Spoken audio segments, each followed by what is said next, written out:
It's noon in Kiev. This is our time. The main news at this hour, in the studio, Valery Klemenko. The US and Europe must make Putin stop. A unilateral ceasefire in the skies is possible. This is how the president of Ukraine responded to last night's massive Russian attack. According to him, Russia launched more than 50 missiles and 500 attack drones last night. Shaheeds, cruise missiles, and Kinzhals were used. 9 regions came under attack. 5 people were killed, and about 10 were injured.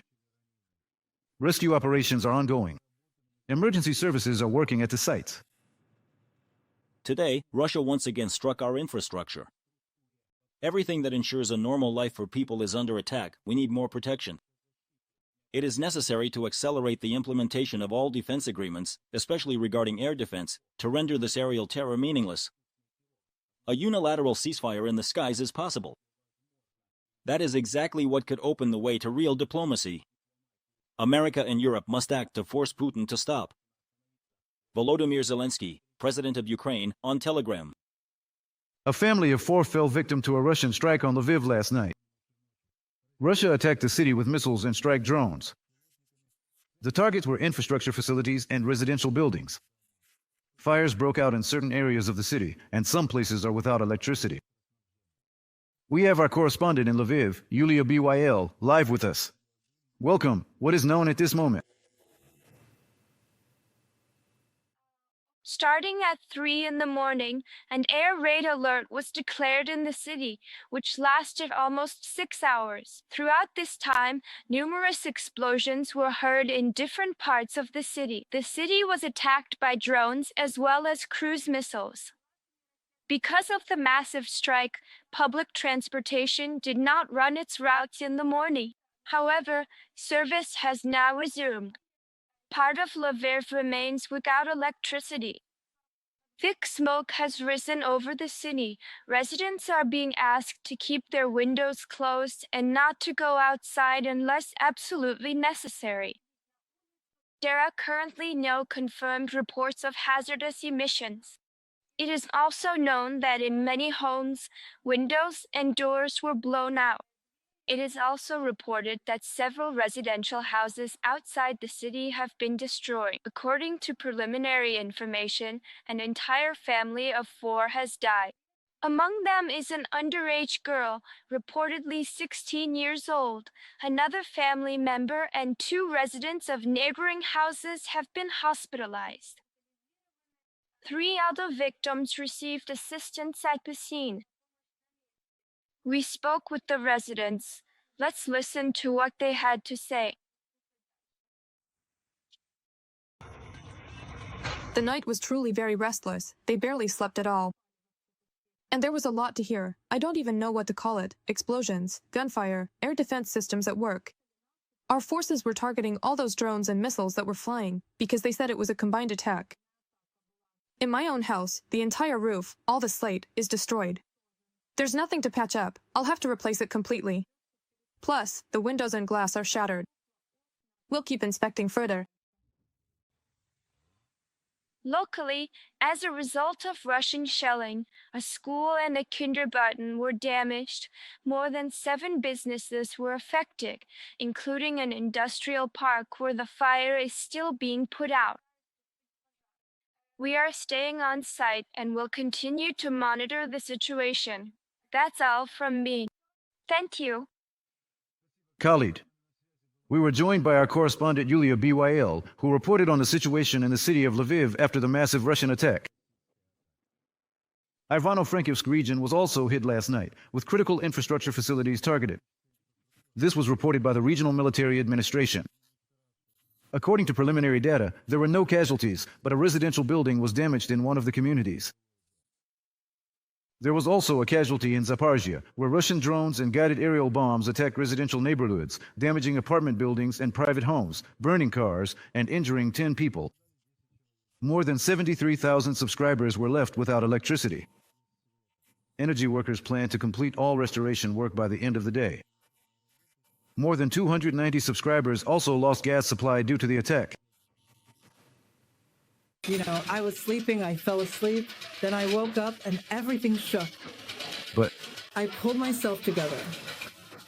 And basically, I started running around, realized something was going on, and started talking to myself. So basically, they started telling us to get out because there was a strong smell of gas. The Russians also attacked Chernihiv last night. One of the drones hit an industrial facility, causing a fire, and there was also a strike on an energy facility. In one of the districts, there was an emergency power outage. Over the past day, Russia shelled 27 settlements in the region 55 times. Hourly power outages continue in the region. Energy workers are working to reduce the restrictions. Russia attacked Sloviansk with 3 aerial bombs. 2 strikes hit an apartment building in the city center. The roof was damaged and the end wall of the building was pierced. The city art school was also damaged. 8 people were taken to the hospital, including a 13-year-old teenager. About 25 residential buildings, 24 cars, and the facades of shops were damaged. The blast wave was really strong, a very powerful wave. Something started to whistle. Then it hit me. I didn't have time to run out of the room, and then 2 hit at once.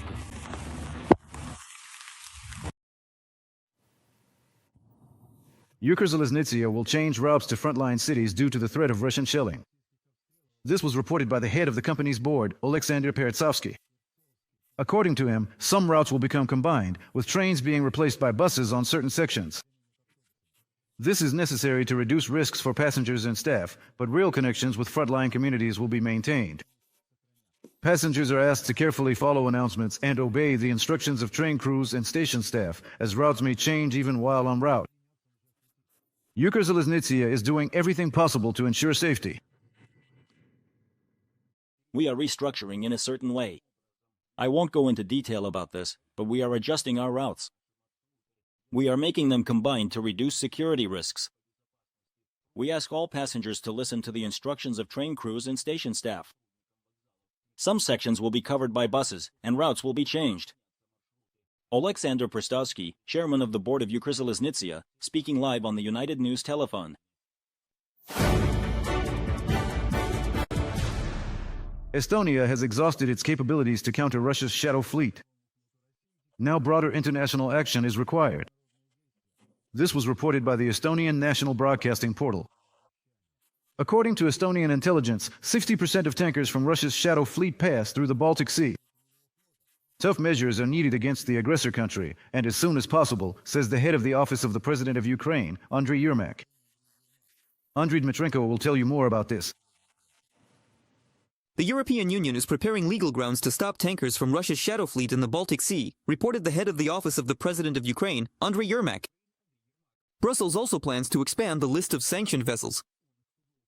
In the new 19th sanctions package, the EU plans to add another 120 oil tankers from Russia's shadow fleet, increasing its blacklist to 568 vessels.